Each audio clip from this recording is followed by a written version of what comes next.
আজকে জুলাই আগস্টের অন্যতম আরেকটি হটস্পট রামপুরায় যে হত্যাকাণ্ড হয়েছিল 19 এবং 18 জুলাই, এই দুই দিনের রামপুরায় বিশেষভাবে পুলিশ এবং বিজিবি মিলে, মূলত বিজিবি নেতৃত্বে এই হত্যাকাণ্ডটা সংঘটিত হয়। সেখানে 4 জন আসামির বিরুদ্ধে বিচার চলমান আছে। বিজিবির 2 জন অফিসার এবং 2 জন পুলিশ অফিসারের বিরুদ্ধে আজকে সেই মামলার সাক্ষ্য গ্রহণ শুরু হয়েছে। চিফ প্রসিকিউটরের সূচনা বক্তব্যের মাধ্যমে সেটার সূচনা হয় এবং আজকে 1 নম্বর সাক্ষী বিশ্বজিৎ রাজবংশী, তার পিতা গঙ্গাচরণ রাজবংশীর হত্যার ব্যাপারে সাক্ষ্য দিয়েছেন। তিনি সাক্ষ্য দিয়ে বলেছেন যে 18 জুলাই তার পিতাকে বিজেপি সরাসরি বুকে গুলি করে হত্যা করে রামপুরা ব্রিজের পাশে ওয়াসা গেটের সামনে, এবং সে ব্যাপারে যারা যারা গুলির সাথে সম্পৃক্ত ছিল সেগুলোর ব্যাপারে তিনি বিস্তারিত সাক্ষ্য দিয়েছেন। তাকে জেরা করার জন্য আগামী 25 এবং 26 জানুয়ারি দিন ধার্য করা হয়েছে।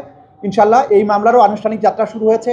বাকি সাক্ষ্যদের উপস্থাপনের মাধ্যমে রামপুরা এলাকার যে হত্যাযজ্ঞ হয়েছিল সেই হত্যাযজ্ঞের সাথে যারা জড়িত তাদের বিচারও নিশ্চিত করা হবে ইনশাল্লাহ। এবং ক্রমান্বয়ে আমরা বলছি যে 2টো মাত্র ট্রাইব্যুনাল, একসাথে সব মামলার বিচার হওয়া সম্ভব নয় হয়তো, কিন্তু ক্রমান্বয়ে ধাপে ধাপে বাংলাদেশের যেখানেই মানবতা বিরোধী অপরাধ হয়েছে সেগুলোর বিচার নিশ্চিত করা হবে, এই বার্তা দেওয়ার জন্য যে বাংলাদেশ কালচার অফ ইম্পিউনিটিতে বিশ্বাস করে না, বাংলাদেশ অপরাধীদের ছাড় দেয় না, বাংলাদেশ কোনো অপরাধকে আনচ্যালেঞ্জড ছেড়ে দেবে না।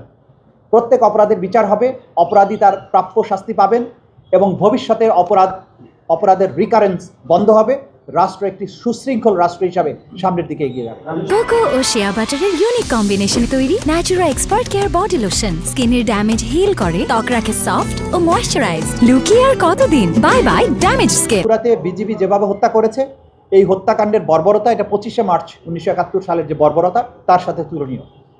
রাষ্ট্রের যে বাহিনীগুলোর দায়িত্ব ছিল জনগণকে রক্ষা করা, তারা নির্বিচারে কোনো উস্কানি ছাড়া জনগণের বুকে গুলি চালিয়েছে, যে অস্ত্রগুলো জনগণের ট্যাক্সের টাকায় কেনা হয়েছিল।